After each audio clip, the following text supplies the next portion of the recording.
Welcome to PLZ Soccer, a look at the sporting headlines on the back pages and the stories emerging today. I'm Peter Martin, delighted to have your company here on the channel, on Facebook, on Twitter and on YouTube as well. You can join us every day. It was a bank holiday yesterday. Apologies if you were expecting a look at the papers and of course our guests on a Monday, but we've got everything back on track for today. And as far as the papers are concerned, well, no surprise, most of them dominated by the comments of the Rangers chairman Dave King, who's clearly upset more than a few Celtic fans. But has he mobilised the Rangers support?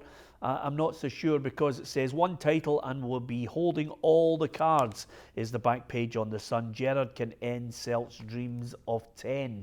Now, I think quite a few Rangers fans were possibly expecting him to come up with, on Monday, this grand plan with major investment.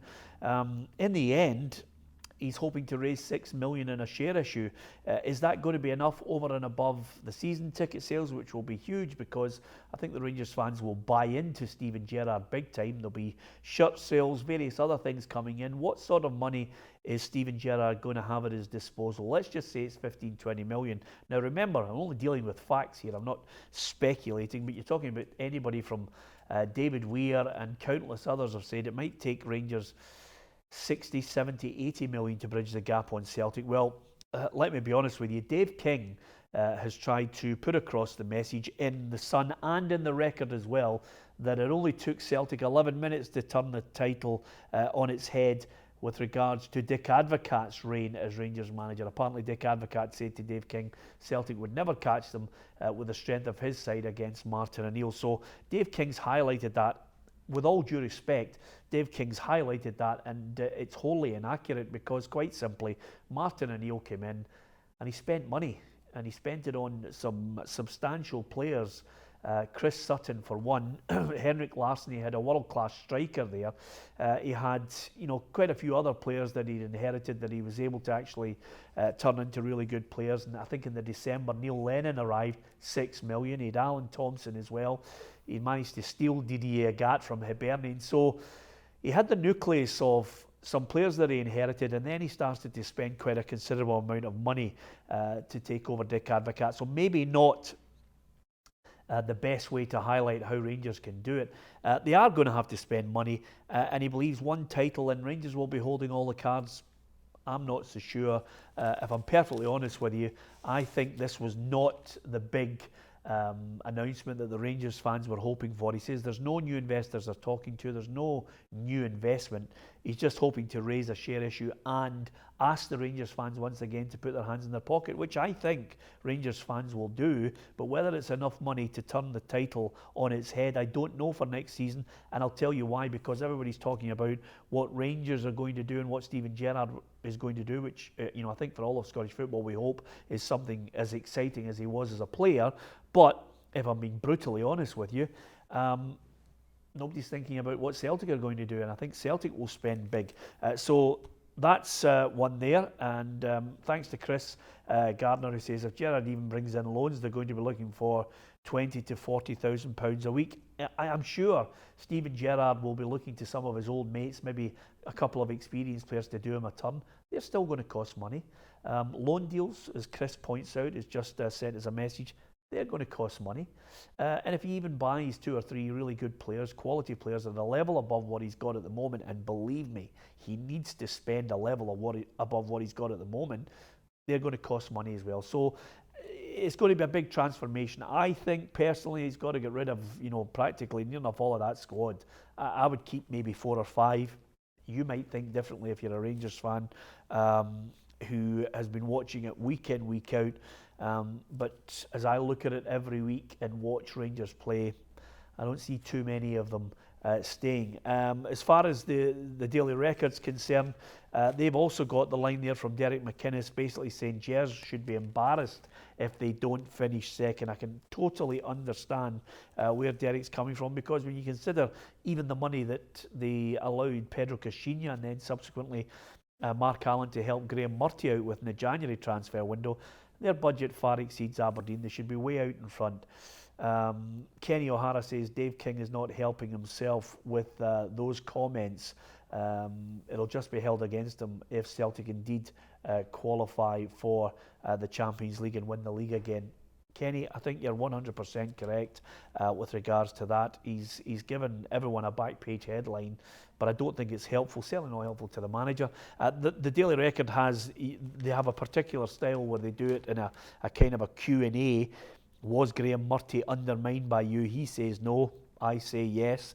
And also, why not sell Alfredo Morelos in January for 11 million? Well, listen, you can have all the thoughts you want on it, but when you need money, if somebody comes in and says, I want Alfredo Morelos for 11 million, you would drive him to China, wouldn't you? So I'm treating that with a pinch of salt as well. The key issue here is quite simply, Alan Taylor says good coaches turn average players and make them good. You can't exactly say Kilmarnock have a great squad, but are very well coached and have overachieved. Listen, you're absolutely right, Alan. I take your point on there, but the problem is, I don't see too many of those players that could actually take it up a level. I don't see Steven Gerrard looking at some of the players and thinking, oh, you'll do to try and take Rangers on to the next level. And let's not forget, Celtic had something like 9 draws, 3 or 4 defeats, tops this season. Are they going to have the same draws this season? If anything, the gap was closed by Celtic's mediocrity at times. It wasn't as good as it was in the Invincible season. It certainly wasn't as good second time around. I thought they became a little bit lethargic in their play. But listen, it's open to debate. It's open to debate into what level of player Steven Gerrard is going to be looking for. My opinion is he won't be looking for 75% of the squad he's inherited if he hopes to win the league. It's as simple as that. And also in the Sun, as I mentioned to you, Dave King's highlighted the 6-2 game. I don't think it's a fair comparison to what Rangers need to do to what Martin O'Neill did, unless they spend big money, which clearly right now, that's not the big money that I think a lot of Rangers fans were hoping for. The Guardian is Carvajal against Hughes. Of course, it's Swansea against Southampton. What a huge game tonight. A win, I think, will take either side closer to safety.